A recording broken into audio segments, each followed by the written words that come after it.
presents On Issues with Mike Boucher.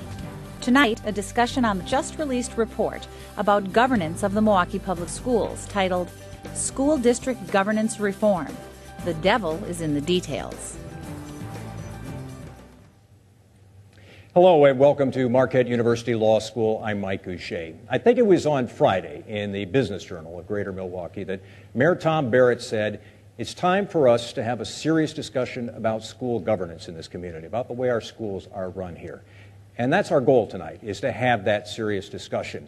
But before we get to that, and we'll introduce you to a very distinguished panel, before we get to that, what we'd like to do is just take a couple of moments to talk about where we are today and to also tell you about the results of a new study that was done very recently. It's a study that looks at how some other big city school districts are running their schools. What form of governance have they undertaken? So what I'm going to do now is ask the people in this room to direct your attention right over here to the screen. And we're going to put up a series of graphics, and I'll read through this with you. And we'll talk about, I guess we'll begin with some truths. Maybe that's the best way to put it. First of all, the Milwaukee Public Schools district is the largest in the state. It faces big financial and academic challenges. District students, many of whom are poor, many of whom have special needs, consistently fall far short of the state averages in academic subjects. The district's portion of property taxes climbed by over 14% last year. The state school aid funding formula penalizes districts like MPS. Looming health care and pension costs could approach an additional $100 million in coming years. And a recent survey of likely voters in the spring election feel that 1 in 4 felt that MPS is headed in the right direction, just 1 in 4.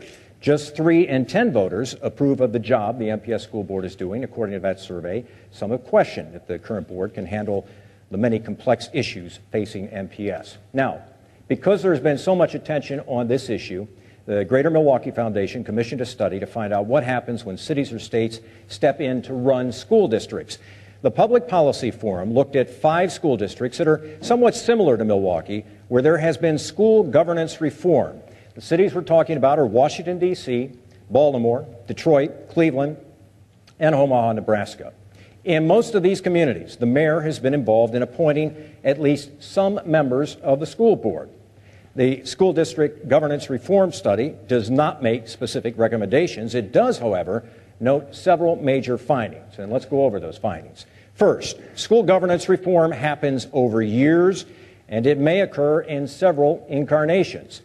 The ability of a mayor to achieve improvement is dependent on outside factors, including state policy and labor contracts. Governance reform does not happen in a vacuum, and it's influenced by political conditions, other educational reforms, and larger policy initiatives.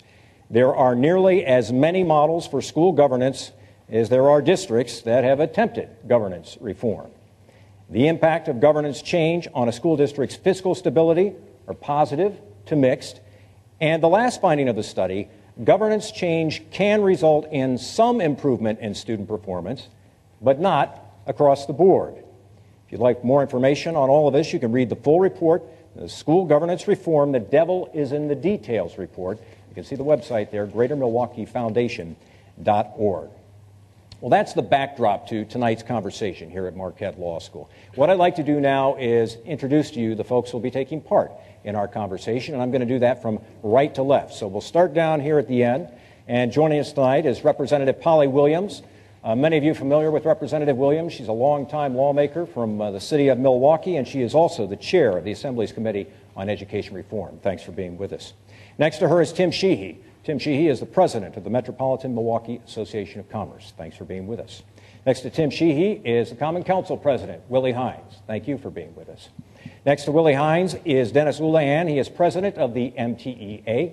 That's the Milwaukee Teachers Education Association, of course, the teachers union. Dennis, thanks for being with us. Next to Dennis Ulahan is Jennifer Morales, longtime member of the Milwaukee School Board. I might say you're not running for re-election, so you're free to say whatever you'd like to say tonight and not worry about the consequences. Next to Jennifer is Howard Fuller. He's a former Milwaukee Public Schools superintendent, currently a distinguished professor of education at Marquette University, director of the Institute for Transformation of Learning here at Marquette. Thanks very much for being with us. And next to Howard Fuller is the superintendent of the Milwaukee Public Schools, Bill Andrikopoulos. Thanks very much to all of you for joining us tonight. I'm now going to start in alphabetical order, and I'll ask each of you the same question. Aren't you lucky that I determined that? You're thinking, I'm a lucky guy. And I always like the fact my name started with an A. Let me begin with this. You've had a chance to look at the report that looked at these 5 cities, and you know about the experiences of other cities like Boston or Chicago. Based on what you know, based on what you've seen, is it time for Milwaukee to look at governance change? In looking at the reports, I think I didn't see anything that was different. I think the conversation a lot in Milwaukee is about the governance issues. And I think the report points out something that I think is extremely important. Just having those deep conversations about governance doesn't get to the most important thing that a school system is there for, to improve the performance of children. So I think I would like to see this community really have a serious conversation about the intensity of poverty in this community, where 98% of our children go to schools that are high level of poverty, and what impact that has on children's education. So I think governance alone is not the answer to improve the academic performance of our children. I'll have the former superintendent, Howard Fuller, weigh in on this. You know, I think any of us who are sitting here who thinks that there's some silver bullet in governance that's going to improve education in Milwaukee, it's a pipe dream. It's an illusion. And so from my standpoint, any kind of governance can work if it has the right support and the resources that are needed to be successful. And that if we really want an instructionally effective system, clearly you need leaders who are competent and decisive.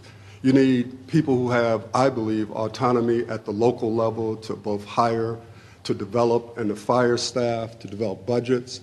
I think you need effective teachers, and the research is very clear that quality teachers mean everything, but you need those quality teachers to be with kids for at least 3 successive years, or else you lose the impact of it.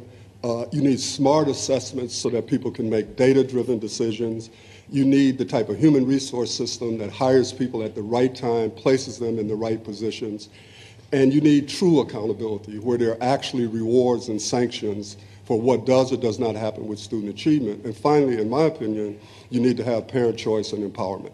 And irrespective of what the governance is, if these things are not in place, we're not going to be successful. We've heard from the first 2 panelists, Jennifer Morales, that governance is not a silver bullet. What do you think? Should we be looking at a change in governance in this community? The great thing about the democratic system is that there is a change in governance. Every 4 years, the city of Milwaukee has the opportunity to elect their representatives. And I would encourage the members of the city of Milwaukee voting population to do so.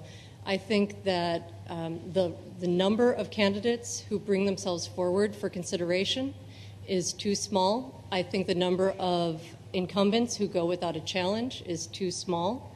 It's too large, excuse me. And I really feel that the opportunity to change governance is in the hands of the Milwaukee voters, and it has not been used to great effect.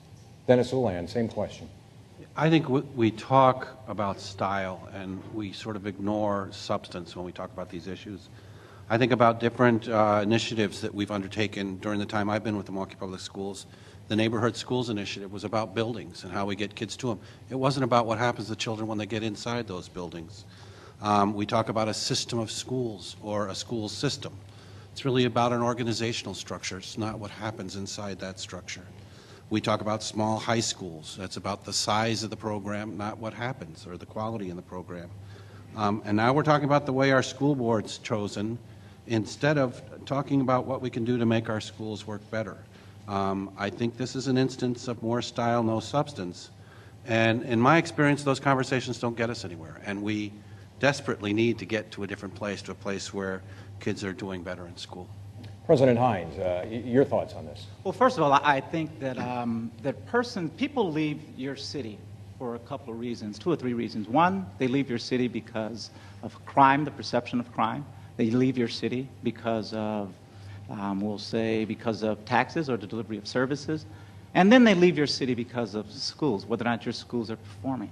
And so from that perspective, I firmly believe that the mayor and the city of Milwaukee, in some capacity, should have some say-so, some influence, some input in the decision-making that take place at Milwaukee Public Schools. The reason I believe that is to be the case is simply, again, where we have controls over some other issues, we have absolutely limited